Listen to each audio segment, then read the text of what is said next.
100,000 welcomes. Or Gwit, hello.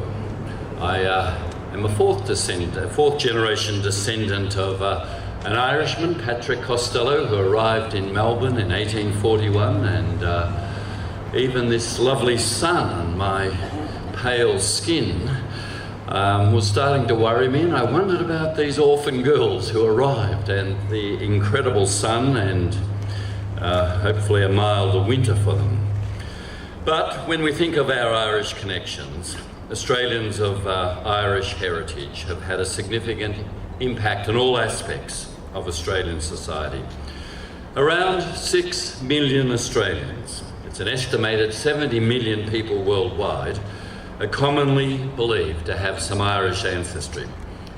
The Irish came to Australia as convict soldiers and sailors, many of them in the First Fleet, and more than 1/3 of Australians are now of Irish heritage. That's vastly more proportionally than in the US. 6 of our Prime Ministers, Ben Chifley, John Curtin, Arthur Fadden, Joseph Lyons, James Scullin, and Paul Keating had Irish ancestry. So Australia, of all nations, can never forget its Irish past. It's in our DNA. We don't go for the American tradition of hyphenating our identity as Irish Australians, but we must never forget our rich Irish heritage. We must never underestimate the Irish influence in contemporary Australia, still shaping the Australian soul. Well, my own great-great-grandfather, Patrick Costello, came from County Leitrim in 1841. He became a builder and a contractor. He was a licensee of hotels in Melbourne. Back then, hotels, when an election came along, doubled as the polling booths.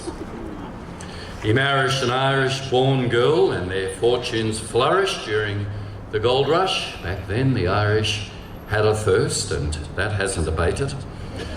He was elected first to the Melbourne City Council, and then in 1864 to a Victorian colonial parliament. It was then that he was charged, while sitting in parliament, with having rigged his election. Fancy that. He led a gang, and I've researched all this, of people who impersonated voters, and he was sent for trial and sentenced to 12 months jail. It was such a big story in Melbourne, he had to be sent to Ballarat to try and get a fair trial. And Irish judge, Protestant, who convicted my great-great-grandfather was Redmond Barry. Some 20 years later, he convicted Ned Kelly and sent him to the gallows. He was expelled from Parliament, but ironically not the City Council, and he only served 3 months because he threatened to sing from prison, and they quickly passed a bill to get him out. I am quite proud of the fact that he was the first person in any Westminster Parliament we know of actually expelled from Parliament for rigging an election. For some reason, my brother wasn't thrilled about discovering that. Well, this evocative monument is a memorial to the million or so who died during the famine period in Ireland. It's importantly a monument to those who survived. In particular, to the 4,114 famine orphans who arrived in Australia under the Earl Grey scheme between 1848 and 1850. Many of these girls were teenagers, the last surviving member of their family, so yes, orphans.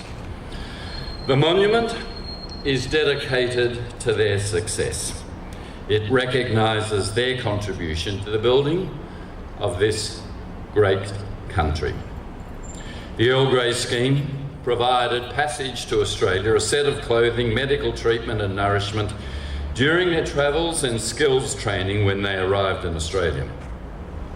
This special emigration scheme was the vision of the Irish community in Sydney and supported by interdenominational church congregations who helped the young girls find employment and establish themselves in Australia. So, This scheme and these young girls should be considered as a very early attempt by Australia to reach out, to provide support and assistance to refugees, displaced people, as Trish has reminded us, and a program once here to assist and help them assimilate and contribute in a meaningful way to our cultural and economic development. I found 11 girls with the surname Costello on the Monument's website database. One that stood out to me was Catherine Costello, or when I'm in Ireland, Costello. Catherine Costello, who arrived at age 18 in 1850. Catherine couldn't read or write, worked as a housemaid, and then married Patrick Bogan, who owned a property in the Hunter Valley. They had 11 children. When Catherine died, she had lived here for 53 years. Her obituary in the Catholic press in 1907 noted that she was a cherished pioneer, kind to the poor, charitable to her equals, generous to her church, and that she was a mild and firm mother. The obituary said she impressed all who knew her for her piety, charity and unselfishness, and possessed all the best characteristics of the true Irish Catholic womanhood. Her funeral, it was said, was largely attended. Well, Catherine Costello was one of the fortunate ones. We don't know too much about the lives of the 4,000 plus girls who came here from the workhouses in Ireland. They left no memoirs of their experiences, just official records.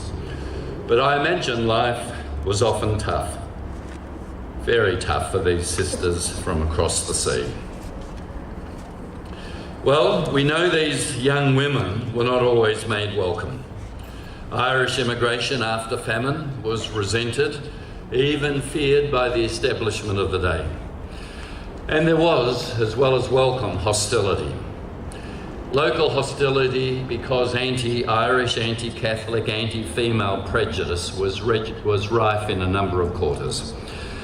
The Melbourne Argus had this to say of the orphan girls: "It is downright robbery to withhold our funds from the decent, eligible, well-brought-up girls to lavish it upon a set of ignorant creatures whose knowledge of household duties barely reaches to distinguishing the inside from the outside of a potato, and whose chief employment hitherto has consisted of some intellectual occupation, as occasionally trotting across a bog to fetch back a runaway pig.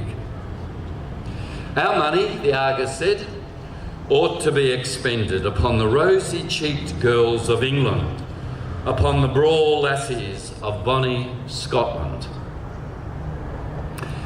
In March 1850, the Sydney Morning Herald complained, "Instead of a few hundreds, the girls are coming out by thousands."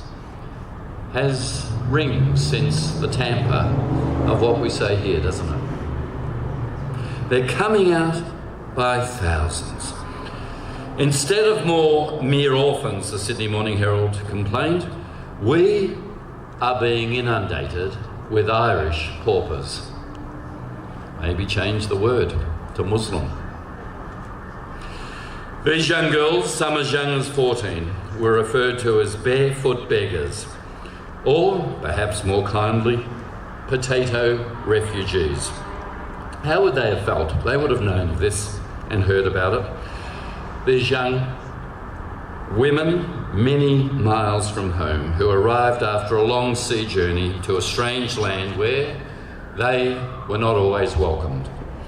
Many married young and had many children. Some died in childbirth because the famine had sapped their strength and made their small bodies unsuitable to childbirth. In our World Vision work in 64 countries, we know a lot of malnourished girls married off young, too weak, too unready to have babies, who die in childbirth. It's with us today. Some, of course, were exploited and abused by their employers because they really didn't have rights. Well, it poses the question, do we behave any better today to our unwanted arrivals? In the 1860s, the so-called father of federation, Henry Parkes, argued that Irish Roman Catholics were not the best people for the developing colony of New South Wales, and that their numbers arriving at colonial expense should be restricted. In 1917, Prime Minister Billy Hughes, Welsh birth, fanned prejudice against the Irish during a general strike. He wrote to a British Prime Minister, David Lloyd George, also Welsh, that the Irish in Australia were disloyal. They were not, Billy Hughes said, real Australians. Does that sound familiar? Many Muslim Australians are accused these days of not being Ridgy-Didge Aussies. I googled Muslims condemning ISIS and terror. I stopped at 6 million hits. Always blamed that they don't stand with us, and whose side are they on? If you actually Google their condemnation of terror in general, you'll get 20, 25 million hits, but never really trusted as one of us. The Australians Today report released this week reveals that South Sudanese refugees suffer the most discrimination in Australia. The South Sudanese report that they have the lowest level of trust from the police out of any other group in Australia. The survey found a high level of negativity towards South Sudanese, followed by Muslims, with women twice as likely to face discrimination as men. Many of the Muslim respondents complain of being stereotyped, misrepresented by the media, who had actually no real interest in talking to the Muslim community. Well, the battle and the battles faced by Irish immigrants to Australia more than a century and a half ago certainly has a familiar ring in 2016. Surely we as a nation must resolve the fate of 1,300 plus souls who we have chosen to warehouse on Nauru and Manus Island, places that have become outposts of detention and despair. Basically prison camps where their misery is for the point of sending a message. The Irish know of all that when you treat humans as a means to an end, not an end in themselves, a means just to send a message, and their misery doesn't really count, you dehumanise humans. We know that both our major political parties have washed their hands of these living, breathing creatures who have risked their lives to escape persecution and despair in their homelands. It strikes an ancient tribal chord, the right to exclude, the same chord that has been struck in England with Brexit, which is there with Donald Trump's threat to build a Great Wall and make Mexico pay, to ban Muslims. The Donald has never seen a complex problem he doesn't have a simple solution for. Muslims ban them, Mexicans build a wall. And yet, he's now the nominee for the Republican Party. We either think that people have inherent dignity, that is, they're an end in themselves, that they have inherent worth, or we don't. In the eyes of the bystander, that dignity does not depend on whether we have a personal link to the refugee or not.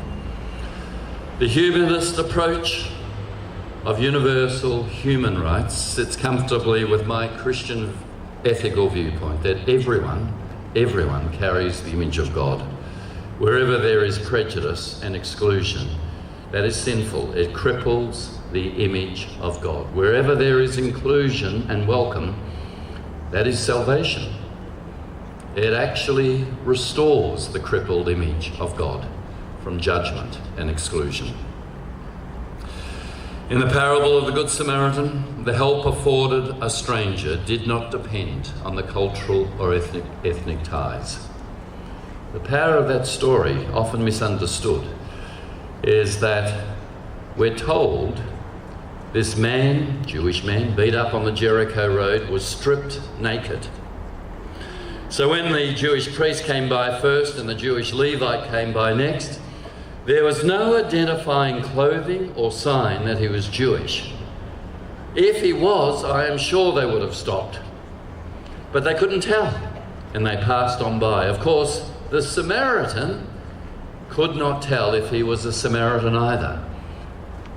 The little time bomb in the story that we miss is the Samaritan, without being able to tell if he was the right religion, the right ethnic mob, actually saw a human.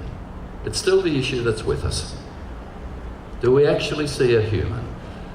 A human with innate dignity and worth. Well, this memorial stands for that humanitarian response. A humanitarian response is only possible if we agree on seeing people as human, fundamentally as human. The Irish Famine Memorial Fund helps support Mumray House that provides programs and skills, training for modern-day refugees, including Sudanese refugees. The Great Irish Famine Memorial Scholarship is an annual award to a female student at the University of Western Sydney who arrived in Australia as a refugee and who is committed to building a career and life there. This memorial, so beautifully simple and evocative, tells a story that's ongoing, asking us, who is human? Orphans, girls from despised Ireland, and we saw at least sections of those who welcomed them as human. It speaks to me of a difficult past that should not be forgotten, of the significant positive impact of the Irish in Australia, and of the hope for a better future for all who welcome people to this nation as humans. Thank you.